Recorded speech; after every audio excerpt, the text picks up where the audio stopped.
Olá pessoal, vamos dar continuidade aqui ao curso de neonatologia para técnicos de enfermagem, ainda dentro da primeira parte do curso, que é a parte básica, né? Trabalhando os conceitos básicos, as ideias básicas introdutórias ao estudo da neonatologia propriamente dito.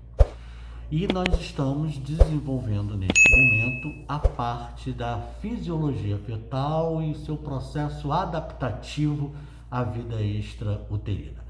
Já fizemos uma introdução a esse subtema, discutimos como é a parte respiratória do feto, o transporte de gases efetuados pelo feto e como ele se adapta à vida extrauterina, e ainda comentamos alguns pontos que podem atrapalhar essa adaptação.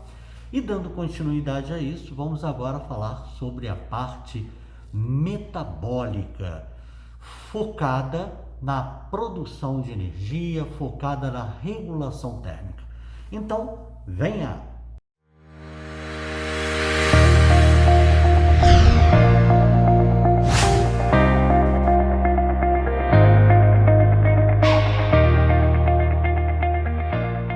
Bem, na vida intrauterina, o feto ele tem uma preocupação com a perda de calor.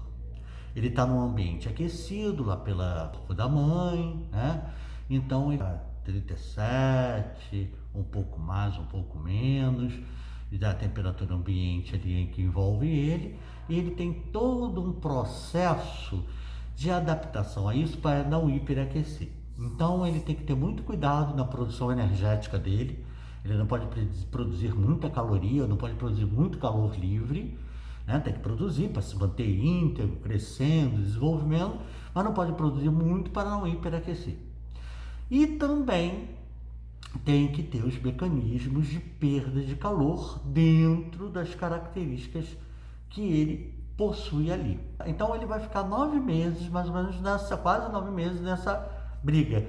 Não produzir muito calor livre para não hiperaquecer e ativar os mecanismos de perda de calor também para que o que ele produzir de calor não hiperaquecer. Porque a gente já viu, vocês já viram na fisiologia, que na bioquímica, né, que quanto maior o calor, maior as atividades enzimáticas, mas ela funciona, mas as enzimas têm um limite. E se aquecer demais, elas mudam de forma e aí elas param de acelerar as reações químicas do organismo. Então ele fica 9 meses com essa situação. Eu me lembrar também que nós temos um órgão nervoso que faz uma interface entre o sistema nervoso e o sistema endócrino, né? Entre a parte nervosa e humoral, e que tem inúmeras funções, puramente nervosas, outras ligadas à conexão do sistema nervoso, sistema regulatório nervoso com o sistema endócrino, com diversas glândulas endócrinas, e que tem um papel integrador aí, né, tanto na parte puramente nervosa quanto na parte integradora com o sistema endócrino, na regulação térmica, que é o hipotálamo. Então, à medida que o hipotálamo ele vai surgindo, vai crescendo, o hipotálamo, lembrando que não tem somente essa função reguladora, né, de temperatura corporal. Além disso, ele tem inúmeras funções puramente nervosas, ou inúmeras funções puramente integradoras com outras funções ligando o sistema nervoso ao sistema endócrino, mas ele é o elemento chave regulador tanto da parte puramente nervosa quanto da integração com determinados hormônios. Ele é o integrador, tanto na vida intrauterina quanto na vida extrauterina, o grande chefe, o grande maestro da regulação térmica. Então, quando ele surge e começa a funcionar, e melhora seu funcionamento, e vai crescendo, ele vai ter praticamente toda a vida intrauterina preocupando-se em fazer com que o organismo não produza excesso de calor e que, mesmo não produzindo excesso, que tenha mecanismos de perda sempre ativados. Ele vai acontecer isso tudo porque o calor é um problema a ser vencido na vida intrauterina. E aí, quando o bebê nasce, ele nasce para um ambiente resfriado. Mesmo que tenha uma faixa térmica em torno de 26 graus, um pouquinho a mais, que é a faixa ideal, ele está numa situação, né, em que é bem mais frio do que o interior, que é em torno de 37, um pouco mais, um pouco menos. E aí ele tem que fazer esta perda. Agora, ele tinha que fazer essa perda e produzir menos na vida intrauterina. Do nada, clampeou o conto umbilical, ou se demorar a clampear, ou mesmo antes de cortar, ele já está tendo a influência da temperatura ambiental extrauterina, que é bem mais fria, né? Isso levando em consideração que todo cuidado está sendo feito.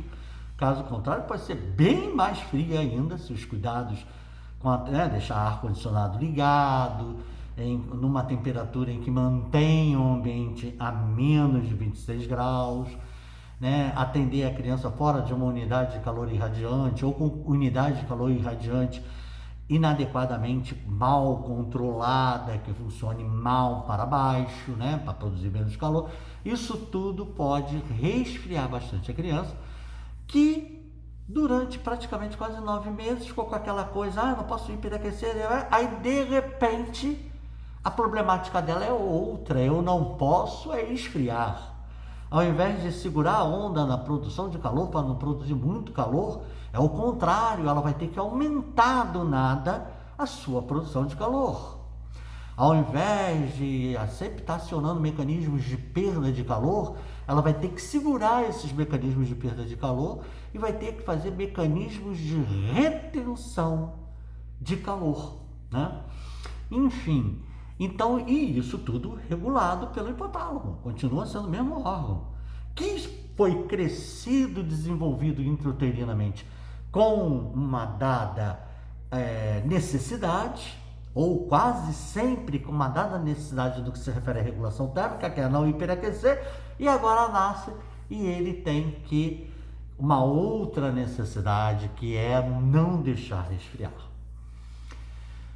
E aí, então, esse é um dilema. Como é que o recém-nascido faz isso? O prematuro faz igual o recém-nascido, o PIG? Vamos ver no próximo vídeo, ainda dentro dessa parte de adaptação metabólica visando a regulação térmica, vamos estudar cada ponto do organismo do feto e do RN que contribui com as perdas de calor. Na segunda parte desse vídeo, de regulação térmica intrauterina, fetal intrauterina e sua adaptação à vida extrauterina.